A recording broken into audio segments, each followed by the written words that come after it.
Hello दोस्तों, स्वागत है आपको आपकी चैनल आर एम स्टडी पे। मैं केडी आपके लिए लेके आ रहा हूँ आज का सेशन, जो कि तीसरा भाग है आपका दुर्गापुर और बोकारो स्टील प्लांट के लिए जो 500 क्वेश्चन डिस्कशन होने वाले हैं।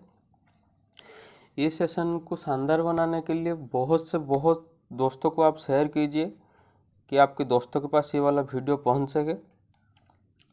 तो इस सेशन में और 50 क्वेश्चन डिस्कशन होने वाला है, जो कि ये वाला पार्ट 3 है। और एक चीज़ मैं बताने वाला हूँ आपको, एग्ज़ाम बहुत ही नज़दीक है, तो ज़्यादा टाइम वेस्ट ना करके अच्छी तरह से एग्ज़ाम के लिए डेडिकेट होकर पढ़ाई कीजिए। एग्ज़ाम अच्छे से कंप्लीट कीजिए और क्रैक कीजिए, ठीक है। तो आज के सेशन को शुरू करने से पहले जो इस चैनल में नए हैं वो प्लीज़ चैनल को सब्सक्राइब कर लीजिए। और आपके पहले क्वेश्चन के साथ, which of the following safest type of wiring, ये वाला DMRC 2021 को पूछा गया था। ये चार ऑप्शन में सबसे सेफेस्ट कौन है? ये है कॉन्सेल्ड वायरिंग। इसका एक ही डिमेरिट है, जो कि उसका फॉल्ट फाइंड का जो प्रोसेस है वो बहुत डिफिकल्ट है, क्योंकि ये दीवार के अंदर रहता है। ठीक, in slip ring induction motor the starter is wound for 6 pole, its rotor is wound for dash pole. ठीक है, पहली बात तो ये है आपका starter pole is equal to rotor pole होना चाहिए। ठीक है, starter pole is equal to rotor pole होना चाहिए। ठीक है, तो स्टार्टर में अगर 6 पोल है, रोटर में भी आपका 6 पोल होगा, मतलब आपका ऑप्शन सी जो है सही आंसर है। चलते हैं आगे। Audio amplifier extend from 20 hertz to, मतलब आपका जो ऑडियो एम्पलीफायर है उसका बैंड विथ 20 हर्ट्ज से लेके कितना तक है? 20 हर्ट्ज से लेके 20 किलो हर्ट्ज तक है। ठीक है, ये वाला DMRC 2020 को पूछा गया था। ठीक है, इसको याद कर लीजिए कि ऑडियो एम्पलीफायर का जो बैंड विथ है 20 हर्ट्ज से लेके 20 किलो हर्ट्ज तक है। चलते हैं आगे। When you start A dual starter on an induction motor the starting current will be रफली इज इक्वल टू। ठीक है, पहली बार जो है ड्यूअल स्टार्टर वो स्टार्ट होता है मतलब फुल वोल्टेज पे। ठीक है, मतलब फुल लोड करंट का कितना टाइम है? वो है 5 से लेके 6 time of the full load current. ठीक है, ड्यूअल स्टार्टर है जो 5 से लेके 6 टाइम से फुल लोड करंट का स्टार्ट होता है। और आपका जो आएगा स्टार डेल्टा स्टार्टर आपका 58% लोड वोल्टेज में स्टार्ट होगा। ठीक है, चलते हैं आगे। Capacity of the storage battery is expressed in the term, आपका जो बैटरी का कैपेसिटी है वो तो आपका एम्पियर आवर में एक्सप्रेस होता है। तो ऑप्शन पे देखिए, सिर्फ ऑप्शन सी पे ही एम्पियर आवर वाला ऑप्शन है, ampere hour it can be deliver, ये है आपका सही आंसर। चलते हैं आगे। 100 watt 100 volt lamp is to be operated from the 200 volt DC line for proper glow resistance required to be connected in series। ठीक है, आपका ये पूछा गया है, एक आपका बल्ब है जिसका रेटिंग है 100 वाट और 100 वोल्ट। ठीक है, इसका साथ एक हम रजिस्टर कनेक्ट करके इसको हम सप्लाई देंगे 200 वोल्ट। ठीक है, तो ये जो रजिस्टर है उसका वैल्यू कितना होना चाहिए? ठीक है, देखिए इधर आपका 100 वोल्ट ड्रॉप करता है, अगर इस रजिस्टर के पास 100 वोल्ट ड्रॉप कर जाएगा तो आप 200 वोल्ट में आप इसको जला सकते हैं। तो क्या है, पहले तो बल्ब का रजिस्टर निकाल लीजिए। रजिस्टर निकालने का जो फॉर्मूला है R=V² डिवाइड बाई P। ठीक है, वोल्टेज कितना दिया गया है? 100 multiplied by 100 divide by power का है 100, तो 100 से 100 कट जाएगा, आपका रेजिस्टेंस जो निकल आएगा वो है 100 ओम। ठीक है, तो देखिए 100 ओम रेजिस्टेंस 100 वोल्ट ड्रॉप करता है। ठीक है, और 100 वोल्ट ड्रॉप करने के लिए कितना रेजिस्टेंस होगा? और 100 ओम एक रेजिस्टेंस अगर हम इधर सीरीज में लगा लेंगे तो इधर और एक 100 वोल्ट ड्रॉप हो जाएगा आपका। तो आपका जो सही आंसर है ऑप्शन डी 100 ओम। ठीक है, चलते हैं आगे। In house wiring fuse is placed. ठीक है, फ्यूज कहाँ प्लेस किया जाता है? फ्यूज तो आपको पता है फेज वायर के साथ सीरीज में कनेक्शन किया जाता है। तो ऑप्शन पे देखिए, series with the phase wire ये है आपका सही आंसर। ठीक है, ऑप्शन बी है आपका सही answer, series with the phase wire, क्योंकि आपका फ्यूज जो है फेज के साथ सीरीज में कनेक्शन होता है। ठीक है, चलते हैं आगे। Which of the following work on the electromagnetic induction. ठीक है, इलेक्ट्रोमैग्नेटिक इंडक्शन प्रिंसिपल में कौन वर्क करता है, आपका ट्रांसफार्मर। ट्रांसफार्मर जो है वो डिपेंड करता है उसका प्रिंसिपल इलेक्ट्रोमैग्नेटिक इंडक्शन के ऊपर। ठीक है, तो आपका सही आंसर है ऑप्शन ए, ट्रांसफार्मर। चलते हैं आगे। In DC generator windage loss is proportional to. ठीक है, वाइंडेज लॉस किसके साथ प्रोपोर्शनल है, वो है आपका square of the armature speed के साथ। वाइंडेज लॉस है जो square of the armature speed के साथ प्रोपोर्शनल है। और ये वाला क्वेश्चन आपका DMRC 20 को पूछा गया था। ठीक है, windage loss is proportional to square of the armature speed. ठीक है, चलते हैं आगे। The instrument which measure kilo volt ampere hour and kilo volt ampere. ठीक है, किलो वोल्ट एम्पियर आवर मतलब kVAH और kVA मेजर करने के लिए जो इंस्ट्रूमेंट है वो इंस्ट्रूमेंट का नाम क्या है। ये वाला सवाल 2018 DMRC में पूछा गया था आपको। वो है आपका ट्राइवेक्टर मीटर। ठीक है, ट्राइवेक्टर मीटर एक ऐसा मीटर है जो कि आपका किलो वोल्ट एम्पियर आवर और kVA को मेजर करता है। ठीक है, चलते हैं आगे। Which of the following law belong to the conservation of energy. ये वाला क्वेश्चन आप लिख लीजिए, बहुत ही इंपॉर्टेंट है। ठीक है, कंजर्वेशन ऑफ एनर्जी कौन सा लॉ के ऊपर डिपेंड करता है, वो है आपका KVL, किर्चॉफ्स वोल्टेज लॉ। ठीक है, किर्चॉफ्स वोल्टेज लॉ का ऊपर डिपेंड करता है। और एक चीज़ है जिसके ऊपर KCL लॉ बिलोंग करता है। KCL बिलोंग करता है, ये है आपका कंजर्वेशन ऑफ चार्ज। ठीक है, कंजर्वेशन ऑफ चार्ज के ऊपर डिपेंड करता है आपका KVL डिपेंड करता है कंजर्वेशन ऑफ एनर्जी। ये जो दो चीज़ें आप नोट कर लीजिए, बहुत ही इंपॉर्टेंट होने वाला है आपके लिए। चलते हैं आगे। Which material having negative temperature coefficient. ये जो चार ऑप्शन दिया गया है आपको, इनमें से जो नेगेटिव टेम्परेचर कोफिशिएंट है वो क्या है। नेगेटिव टेम्परेचर कोफिशिएंट क्या है, आपका टेम्परेचर इंक्रीज करेगा और रेजिस्टेंस उसके हिसाब से डिक्रीज करेगा,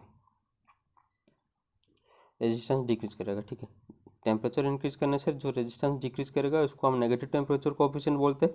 वो जो मटेरियल है इन ऑप्शन में से कार्बन जो है सही आंसर है आपका।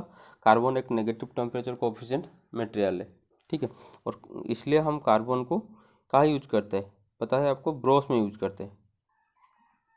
ठीक है, ब्रोस में यूज करते हैं क्योंकि उधर फ्रिक्शन होता है, टेम्परेचर इंक्रीज करता है, उसका रेजिस्टेंस जो है डिक्रीज कर जाता है। चलते हैं आगे। The appliance has resistance of 100 ohm, take 2 ampere. What is the power consumed by the appliance। ठीक है, पावर कंज्यूम कैसे करेगा, देखिए इधर आपका ओम का दिया है, मतलब रेजिस्टेंस दिया गया है और करंट दिया गया है। रेजिस्टेंस और करंट को लेके जो पावर निकलने का फॉर्मूला है वो है P = I²R।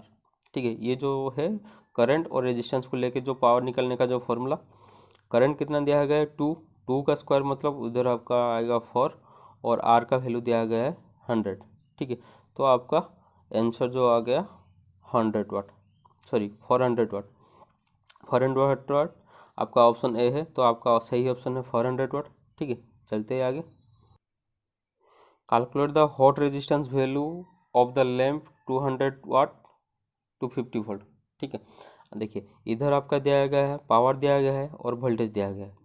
ठीक है, इन दोनों को लेकर जो फॉर्मूला है आपका रेजिस्टेंस निकलने का, R = V²/P। ठीक है, तो वोल्टेज कितना दिया गया 250, तो 250 × 250 डिवाइडेड पावर का कितना दिया गया है आपका 200। ठीक है, ये 0 से 0 कट जाएगा, इसको आप अगर सोल्यूशन करेंगे वो आपका आएगा 312.5 ओम। ठीक है, 312.5 ओम जो आपका आंसर आएगा, सही आंसर आपका ऑप्शन डी है। ठीक है, चलते हैं आगे। What is the commercial unit of electrical energy. Electrical energy का कॉमर्शियल यूनिट क्या है। ठीक है, एक चीज़ जो एनर्जी मतलब आपका टाइम मल्टीप्लिकेशन में आएगा उसके साथ, मतलब पावर के साथ अगर टाइम मल्टीप्लाई हो जाएगा वो आपका एनर्जी में कन्वर्जन हो जाएगा। इधर देखिए कहाँ टाइम मल्टीप्लाइड है, ऑप्शन ए पे नहीं है, ऑप्शन बी पे देखिए किलोवाट आवर। ठीक है, किलोवाट आवर जो है आपका इलेक्ट्रिकल एनर्जी का यूनिट है। ठीक है, चलते हैं आगे। The specific resistance of a substance depend on, ठीक है, स्पेसिफिक रेजिस्टेंस जो डिपेंड करता है किसके ऊपर डिपेंड करता है। देखिए पहली चीज़ तो ये है, स्पेसिफिक रेजिस्टेंस जो है वो मटेरियल का प्रॉपर्टी के लेके आपका स्पेसिफिक रेजिस्टेंस वेरी करता है। तो वो डिपेंड करता है किसके ऊपर। एक फार्मूला आपका रेजिस्टेंस का याद होगा, R is equal to rho L by A. इसमें जो रो है आपका स्पेसिफिक रेजिस्टेंस है, ये वाला लेंथ है, ये area of the cross section है और ये रेजिस्टेंस है। ठीक है, अगर इसमें से हम स्पेसिफिक रेजिस्टेंस निकालेंगे, मतलब रो का अगर निकालेंगे तो क्या होगा, R A divide by L। देखिए तो स्पेसिफिक रेजिस्टेंस किसका ऊपर डिपेंड करता है, ठीक है, लेंथ के ऊपर डिपेंड करता है, एरिया के ऊपर डिपेंड करता है, तो क्रॉस सेक्शन पर मटेरियल के ऊपर भी डिपेंड करता है। ठीक है, तो आपका ऑप्शन डी जो है सही आंसर आएगा, ऑल ऑफ द अबव। ठीक है, मतलब the length cross sectional area kind of the material. ठीक है, चलते हैं आगे। What is the unit of commercial electric power. देखिए उधर कमर्शियल यूनिट इलेक्ट्रिकल एनर्जी का पूछा गया था, इधर पावर का पूछा गया है। उधर एनर्जी का पूछा गया था इसलिए टाइम मल्टीप्लाई हो रहा था। ठीक है, इधर पावर का पूछा गया मतलब टाइम उधर मल्टीप्लाई नहीं होगा। ठीक है, तो इन चारों ऑप्शन में से टाइम किस में मल्टीप्लाई नहीं है, ए में है तो ए नहीं होगा, बी में है तो बी नहीं होगा। देखिए ऑप्शन सी जो है किलोवाट दिया है। ठीक है, मतलब पावर का जो यूनिट है वो किलोवाट में जाएगा। ऑप्शन सी जो है आपका सही आंसर है। ठीक है, चलते हैं आगे। Which of the following register is called the thermistor. ठीक है, थर्मिस्टर जो इन चारों में से कौन सा रजिस्टर को बोलते हैं, पीटीसी, एनटीसी, वीडीआर, एलडीआर। ठीक है, पीटीसी तो नहीं होगा, पीटीसी में आपका सेंसिस्टर जाएगा। ठीक है, एक लिख लेता हूँ इधर, सेंसिस्टर जो है वो आपका पीटीसी में जाएगा। आपका थर्मिस्टर एनटीसी में जाएगा, मतलब नेगेटिव टेम्परेचर कोएफिशिएंट। ठीक है, आपका जो थर्मिस्टर है वो एनटीसी में जाएगा, तो आपका सही आंसर है ऑप्शन बी। ठीक है, और फुल फॉर्म बताता हूँ, वीडीआर का फुल फॉर्म है वोल्टेज डिपेंडेंट रजिस्टर। ठीक है, और एलडीआर का फुल फॉर्म है लाइट डिपेंडेंट रजिस्टर। ठीक है, चलते हैं आगे। Photo resistor is also known as, ठीक है, फोटो रजिस्टर जो किसके ऊपर, मतलब इसको कौन सा और एक नाम पे जानते हैं, वो है आपका एलडीआर। ठीक है, लाइट डिपेंडेंट रजिस्टर। ठीक है, आपका एलडीआर जो है उसका जो फुल फॉर्म है लाइट डिपेंडेंट रजिस्टर, इसको हम फोटो रजिस्टर भी बोलते हैं। आप तो आप ऑप्शन सी है आपका सही आंसर। चलते हैं आगे। What is the fuse rate of to run 10 HP 3 phase induction motor at full load. ठीक है, 10 HP 3 phase induction motor at full load का जो है उसका जो फ्यूज का रेटिंग क्या है। ठीक है, पहली बात तो ये है 1 से लेकर 9 HP तक आपका फ्यूज का रेटिंग 1.5 जो है वो मल्टीप्लाई होकर आएगा। ठीक है, 10 से ऊपर तक वो हो जाएगा 2.5 का। ठीक है, तो 10 HP का क्या होगा, 10 इज मल्टीप्लाइड बाई 2.5, तो आपका जो है 25 जो आएगा आपका आंसर। तो ऑप्शन सी जो है आपका सही आंसर है, मतलब 10 HP 3 phase induction motor full load में जो फ्यूज का जो रेटिंग कितना होगा 25 एम्पियर। ठीक है, चलते हैं आगे। Which speed is called synchronous speed in 3 phase induction motor. ठीक है, 3 फेज इंडक्शन मोटर में सिंक्रोनस स्पीड जो है उसको हम क्या बोलते हैं। ठीक है, कौन सा स्पीड को हम सिंक्रोनस स्पीड बोलते हैं, वो है आपका रोटेटिंग मैग्नेटिक फील्ड। ठीक है, रोटेटिंग मैग्नेटिक फील्ड के थ्रू से जो रोटेशन होता है उसको हम सिंक्रोनस स्पीड बोलते हैं। ठीक है, तो ऑप्शन सी जो है आपका सही आंसर है। चलते हैं आगे। What is the electrical degree of a 6 pole stator motor. ठीक है, इलेक्ट्रिकल डिग्री निकालने का जो फॉर्मूला है 180 मल्टीप्लाइड बाय नंबर ऑफ पोल। ठीक है, तो इधर पोल कितना दिया गया है आपका 6 दिया गया है, तो 180 इज मल्टीप्लाइड बाई 6 आपका आ जाएगा 1080। ठीक है, तो आपका इलेक्ट्रिकल डिग्री जो है वो है 1080 डिग्री। ठीक है, तो ऑप्शन सी जो है आपका सही आंसर है। ये जो फॉर्मूला आप याद कर लीजिए, 180 मल्टीप्लाइड बाई नंबर ऑफ पोल। ठीक है, देखिए पहली बात तो ये है, सेल में जो है ज़्यादा क्वेश्चन डीपली नहीं पूछेगा, ऊपर से भी बहुत क्वेश्चन आएगा, मतलब इजी क्वेश्चन है, आपको कंफ्यूज भी कर सकता है, डायरेक्ट क्वेश्चन भी देता है आपका सेल में। तो अच्छे से क्वेश्चन पढ़ के आप आंसर कीजिए, ठीक है। चलते हैं आगे। Which loss of three phase induction motor is determined by the block rotor test, ठीक है। ये चारों ऑप्शन में से कौन सा ऑप्शन जो है जिसको हम डिटेक्ट करते हैं ब्लॉक रोटर टेस्ट के थ्रू से, ठीक है, तो वो है आपका कॉपर लॉस, ठीक है। कॉपर लॉस को हम फाइंड करते हैं ब्लॉक रोटर टेस्ट के थ्रू से, ठीक है। तो ऑप्शन ए जो है आपका सही आंसर है। चलते हैं आगे। Which device is used to test starter winding short and open fault, ठीक है। कौन सा जो डिवाइस है उस हम यूज करते हैं टेस्ट करने के लिए आपका जो वाइंडिंग है शॉर्ट सर्किट है या ओपन सर्किट है, वो है आपका इंटरनल ग्राउलर मेथड, ठीक है। इंटरनल ग्राउलर मेथड जो मेथड हम यूज करते हैं आपका वाइंडिंग जो है शॉर्ट और ओपन है कि नहीं पता चलने के लिए, ठीक है। तो ऑप्शन बी जो है वो है आपका सही आंसर। चलते हैं आगे।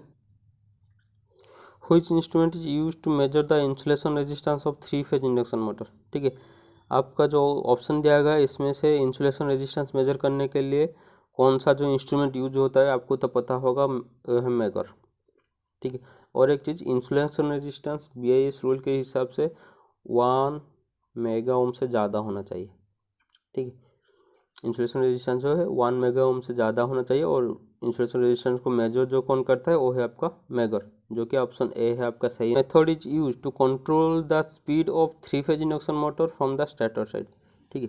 स्टेटर साइड से थ्री फेज इंडक्शन मोटर का जो स्पीड कंट्रोल है ये चार ऑप्शन में से कौन सा है। देखिए आपका इंडक्शन मोटर में दो चीज़ रहेगा, एक है आपका स्टेटर, दूसरा है आपका रोटर, ठीक है। स्टार्टर और रोटर के साइड से स्टार्टर के साइड से जो स्पीड कंट्रोल होता है बाय फ्रीक्वेंसी वेरिएशन, जो इसका आंसर है देखिए option D, by changing the applied frequency है आपका आंसर, ठीक है, बाय फ्रीक्वेंसी वेरिएशन, ठीक है। वोल्टेज वेरी कर से भी हम स्टार्टर साइड से जो स्पीड को भी हम वेरी कर सकते हैं, और जो रोटर के साइड से जो होगा वो है आपका कैस्केडेड ऑपरेशन किया जाता है रोटर से साइड से, ठीक है। रोटर रियोस्टेट कंट्रोल वो भी रोटर से साइड से जो स्पीड कंट्रोल करता है। Injecting EMF in the rotor circuit, ठीक है, ये जो भी है रोटर से साइड से स्पीड कंट्रोल मेथड में है, ठीक है। ये जो तीन है आपका रोटर के साइड से होता है, और लास्ट का जो दिया गया है चेंजिंग द अप्लाइड फ्रीक्वेंसी वो है स्टार्टर के साइड, और वोल्टेज वेरिएशन है आपका स्टार्टर के साइड, ठीक है। तो ऑप्शन डी जो है आपका इधर सही आंसर है। चलते हैं आगे। Which type of winding wire is used to wind submersible pump motor, ठीक है। ये चारों ऑप्शन में से कौन सा जो वाइंडिंग वायर है आपका सबमर्सिबल मोटर पंप में यूज होता है, ठीक है, वो है PVC कवर टाइप, ठीक है। आपका ऑप्शन ए जो है PVC कवर टाइप वो है सही आंसर है। आपका सबमर्सिबल पंप मोटर में जो वाइंडिंग वायर यूज करते हैं हम वो है PVC कवर टाइप, ठीक है। चलते हैं आगे। A ammeter is convertible to a voltmeter by, ठीक है। एक एमीटर को हम वोल्ट मीटर में कैसे कन्वर्ट करेंगे, ठीक है। तो ऑप्शन पढ़ लेते हैं क्या है। चेंजिंग द स्केल, ये तो नहीं होगा। Putting the large resistance parallel with the actual measuring part of the instrument, ये वाला ऑप्शन जो है वो एकदम से नहीं होगा, क्योंकि पैरेलल रेजिस्टेंस पैरेलल में कनेक्शन करते हैं। एक गैल्वेनोमीटर को हम अगर एमीटर में कन्वर्सन करेंगे, एक गैल्वेनोमीटर को अगर हम एमीटर में कन्वर्सन करेंगे तो एक लो रेजिस्टेंस जो कि पैरेलल में कनेक्शन होगा, ठीक है। एक लो रेजिस्टेंस जो कि पैरेलल में कनेक्शन होगा और इसके वजह से एक गैल्वेनोमीटर को हम एमीटर में कन्वर्सन कर सकते हैं। इधर आपका वोल्ट मीटर का पूछा गया है, तो ऑप्शन बी जो है वो नहीं होगा। आपका जो सही आंसर है देखिए option C, large resistance in series with the actual measuring part of the instrument, ठीक है। एक लार्ज रेजिस्टेंस जो कि सीरीज में कनेक्शन होगा actual measuring part of the instrument, तो क्या होगा ना आप मतलब एमीटर को वोल्ट मीटर में कन्वर्सन कर सकते हैं। तो ऑप्शन सी जो है आपका सही answer, a large resistance is connected in series, ठीक है। चलते हैं आगे। What is the name of three phase motor winding if the coil pitch is less than the pole pitch, ठीक है। इन चारों ऑप्शन में से जो थ्री फेज वाइंडिंग है जिसका कॉइल पिच लेस है, पोल पिच है, वो है आपका शॉर्ट चोर वाइंडिंग।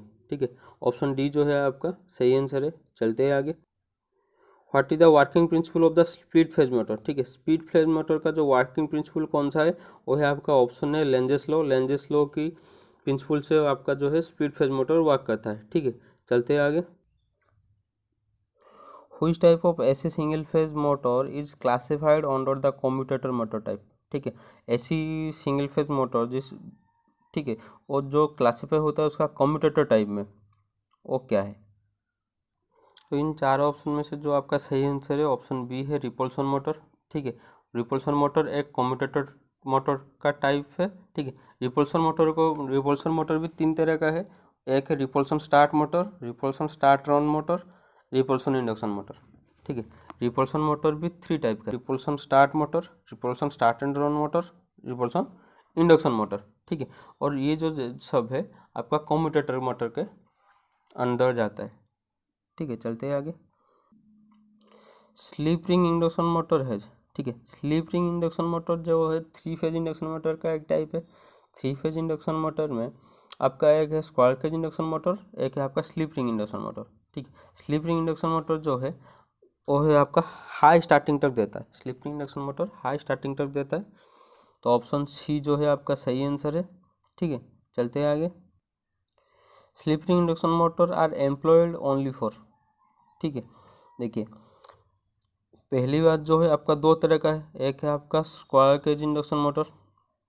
ठीक है, एक है आपका स्क्वायर केज इंडक्शन मोटर, दूसरा है आपका slip ring induction motor. Square cage induction motor जो इसका जो स्पीड है, स्पीड को हम इधर वेरिएशन नहीं कर सकते। ठीक है, स्क्वायर केज इंडक्शन मोटर में हम उसका स्पीड को जो है वेरिएशन नहीं कर सकते, और जो स्लिप रिंग इंडक्शन में उसका स्पीड को हम वेरिएशन कर सकते हैं किसके थ्रू से, रिटोर रिस्टार्ट के थ्रू से। रोटरी रियोस्टेट के थ्रू से स्लिप रिंग इंडक्शन मोटर का स्पीड कंट्रोल कर सकते हैं, और स्क्वायर केज इंडक्शन मोटर जो है वो है लो स्टार्टिंग टॉर्क।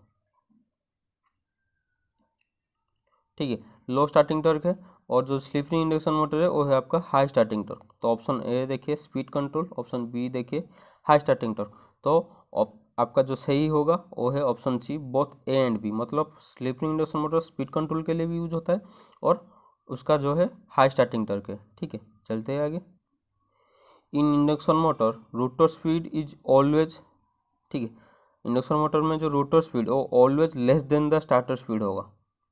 ठीक है, जब देखिए अगर less than the starter speed नहीं होगा तो उधर आपका जो स्लीप है वो प्रोड्यूस नहीं होगा। ठीक है, इसलिए स्लीप का फॉर्मूला क्या है, N S minus N R divide by N S. ठीक है, तो रोटेटिंग स्पीड कब प्रोड्यूस होगा, जब रोटर रोटेट करेगा। ठीक है, तो रोटर का स्पीड जो है वो सिंक्रोनस स्पीड से कम होगा। ठीक है, तब स्लिप प्रोड्यूस होगा। तो स्लिप जो है और है टॉर्क के साथ डायरेक्टली प्रोपोर्शनली है। ठीक है, स्लिप प्रोड्यूस होने के बाद उधर टॉर्क प्रोड्यूस हो जाएगा। ठीक है, तो ऑप्शन ए जो है आपका सही आंसर है, less than the starter speed. चलते हैं आगे। The cable best suited for the transmission of the voltage from 33 kV to 66 kV। ठीक है, इन चारों ऑप्शन में से कौन सा जो केबल है वो 33 से लेके 66 केबल तक सुइटेबल है। ठीक है, वो जो है आपका स्क्रीन केबल। ठीक है, स्क्रीन केबल जो है आपका 33 kV से 66 kV तक यूज होता है, मतलब ट्रांसमिशन वोल्टेज के लिए ये वाला जो है सही है। दूसरा जो है देखिए इधर एक दो क्वेश्चन इसलिए आसपास रखा मैंने। एक है आपका 33 kV से 66 kV को लेके वो है स्क्रीन केबल, दूसरा है आपका 11 kV के लिए। अप टू 11 kV के लिए कौन सा यूज होता है, वो है आपका बेल्टेड केबल। ठीक है, बेल्टेड केबल जो है अप टू 11 kV के लिए यूज होता है। 33 kV से लेके 66 kV तक आपका स्क्रीन केबल यूज होता है, और 66 kV से ऊपर तक आपका प्रेशर केबल यूज होता है। ठीक है, तीनों के तीनों इधर मैं आपको बता दिया, इसको आप नोट कर लीजिए। चलते हैं आगे। ये एक इम्पोर्टेंट क्वेश्चन है, ये बहुत बार एग्जाम पे आ चुका है। ठीक है, DRDO में भी ये आया हुआ था, सेल में भी आया हुआ था, जो कि राउरकेला का जो सेल है इसमें भी आया हुआ था।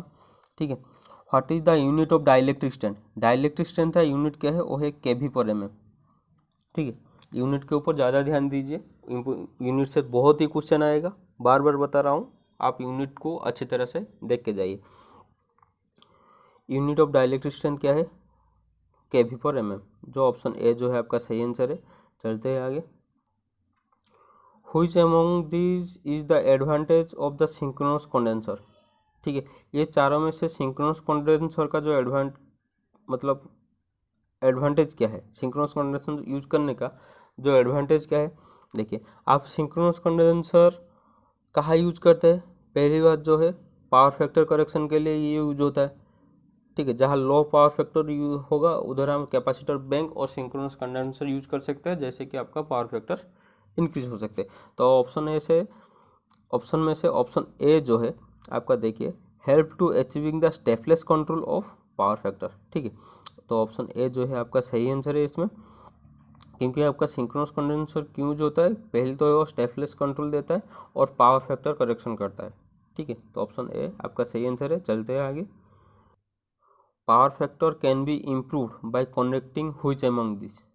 ठीक है, देखिए, मैं आपको अभी बता के आया कि पावर फैक्टर जो करेक्शन है उसको कैसे मिनिमाइज करते हैं। एक है आपका स्टैटिक कैपेसिटर यूज करते हैं, मतलब कैपेसिटर बैंक यूज होता है, ठीक है, पावर फैक्टर करेक्शन के लिए। और एक चीज़ जो है सिंक्रोनस कंडेंसर भी यूज होता है, मतलब ऑप्शन ए, ऑप्शन सी जो है आपका सही आंसर, मतलब डी जो है both A and C.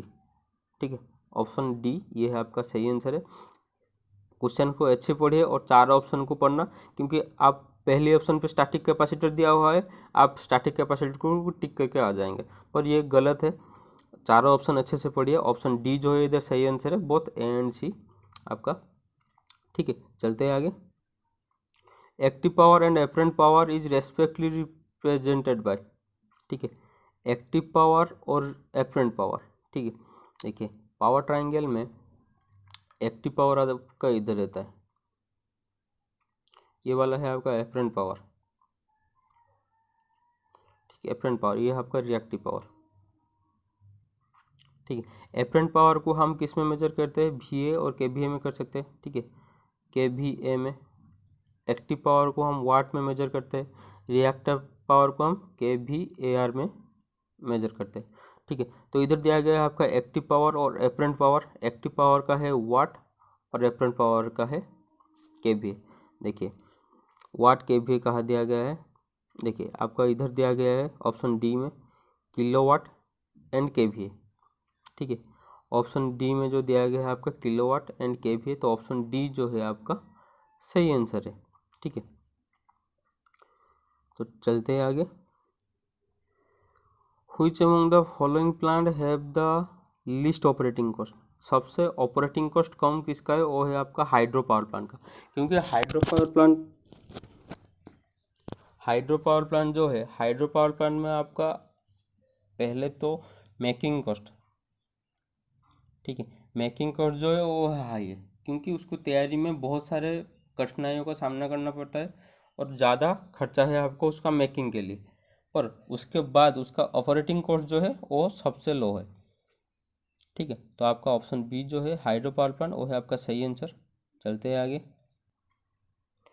The P type semiconductor impurity are also called.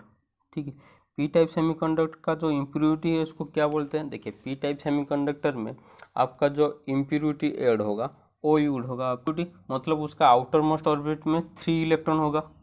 ठीक है, पर सेमीकंडक्टर होने के लिए उसका आउटर मोस्ट में 4 इलेक्ट्रॉन होना चाहिए, तो एक प्लेस जो है उधर, इसलिए उसको एक्सेप्टर इम्प्योरिटी बोलते हैं, क्योंकि एक जो है होल इधर क्रिएट होता है। ठीक है, पी टाइम में। अगर इसके बाद हम एन टाइम की बात करेंगे, एन टाइम में पेंटावेलेंट यूज होता है। ठीक है, एन टाइम में पेंटावेलेंट यूज होता है। पेंटावेलेंट मतलब आउटर मोस्ट में उसका 5 होगा, पेंटावेलेंट का आउटर मोस्ट में 5 इलेक्ट्रॉन, मतलब 1 एक्सेस इलेक्ट्रॉन होगा। ठीक है, जो डोनेट करने के लिए वो चाहेगा। ठीक है, एक इलेक्ट्रॉन को डोनेट कर सकता है, इसलिए एन टाइप को हम डोनर इम्प्योरिटी बोलते हैं। ठीक है, डोनर इम्प्योरिटी हम किसको बोलते हैं, N type. N type semiconductor को डोनर इम्प्योरिटी और P type semiconductor acceptor impurity. ठीक है, एक्सेप्टर में आपका ट्राइवेलेंट इम्प्योरिटी ऐड होगा, डोनर में आपका पेंटावेलेंट इम्प्योरिटी ऐड होगा। ठीक है, ये चीज़ याद रख लीजिए। चलते हैं आगे। N type semiconductor the impurity added in the semiconductor, अभी बता के गया कि पेंटावेलेंट इम्प्योरिटी जो है वो है एन टाइप सेमीकंडक्टर का। ठीक है, चलते आगे। Impurity are generally added in a pure semiconductor. ठीक है, एक प्योर सेमीकंडक्टर में हर इम्प्योरिटी क्यों ऐड करते हैं?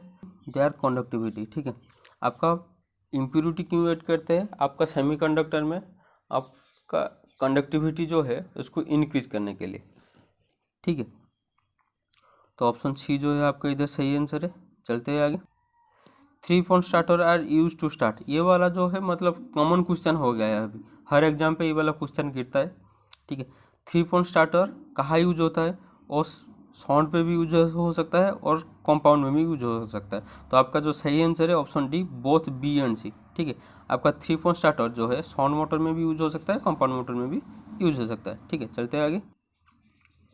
In lead acid accumulator the container is filled with distilled water and concentrated sulfuric acid, the ratio of। ठीक है, उसका कंटेनर के अंदर जो डिस्टिल वाटर और सल्फ्यूरिक एसिड का जो रेशियो है वो कौन सा रेशियो में रहता है? और 3:1 रेशियो में रहता है। ठीक है, ये याद कर लीजिए, इंपॉर्टेंट क्वेश्चन है। उसका कंटेनर के अंदर जो डिस्टिल वाटर और सल्फ्यूरिक एसिड है वो कौन सा रेशियो में? 3:1 रेशियो में है। ठीक है, चलते हैं आगे। The EMF of dry cell. ठीक है, ड्राई सेल का जो EMF है वो 1.5 वोल्ट। ये वाला बहुत सारे एग्जाम पे पूछा हुआ है, मतलब LMRC में पूछा गया था। ठीक है, DMRC 2018 में पूछा गया था ये वाला सवाल। ठीक है, सेल में राउरकेला स्टील प्लांट में भी पूछा गया था। ठीक है, ड्राई सेल का जो है 1.5 वोल्ट उसका जो EMF है। ठीक है, चलते हैं आगे। Heating element of electric iron box is an alloy of. ठीक है, इलेक्ट्रिक आयरन बॉक्स का जो हीटिंग एलिमेंट वो कौन सा मेटल में यूज होता है? वो यूज होता है निक्रोम पे। ठीक है, ऑप्शन पे देखिए उसका एलॉय दिया गया है ऑप्शन डी। ऑप्शन डी का देखिए निकेल एंड क्रोमियम। ठीक है, निकेल और क्रोमियम को मिला के निक्रोम बनता है। निक्रोम जो यूज होता है आपका इलेक्ट्रिक आयरन हीटिंग एलिमेंट के लिए। तो ऑप्शन डी जो है आपका सही आंसर है। Efficiency of a transformer is maximum at. ठीक है, ट्रांसफार्मर का एफिशिएंसी मैक्सिमम का है वो है आपका यूनिटी पावर फैक्टर पे। यूनिटी पावर फैक्टर में आपका ट्रांसफार्मर का एफिशिएंसी हो मैक्सिमम। ठीक है, तो आज के सेशन को यही एंड करते हैं। अगले सेशन में और एक 50 क्वेश्चन के साथ मैं आपके लिए कल ही आऊँगा। और एक चीज़ जो सबसे इम्पोर्टेंट है एक कंप्यूटर के लिए, कभी किसी को कम मत समझना। ठीक है, आप चाहे जितना भी अच्छा जानते हो, आपसे भी अच्छा कोई जान सकता है। ठीक है, इसलिए आप आपका कैपेसिटी को भी इंक्रीज कीजिए। एग्ज़ाम को 100% प्रिपेयर होके जाइए, जैसे कि एग्ज़ाम के अंदर बैठ के आपको एक कॉन्फिडेंस फील होगा कि मैं पढ़ के आया हूँ एग्ज़ाम देने के लिए। ठीक है, तो आज की सेशन को एंड करते हैं। एंड करने से पहले जो इस चैनल में नए हैं वो प्लीज़ चैनल को सब्सक्राइब कर लीजिए और बेल आइकन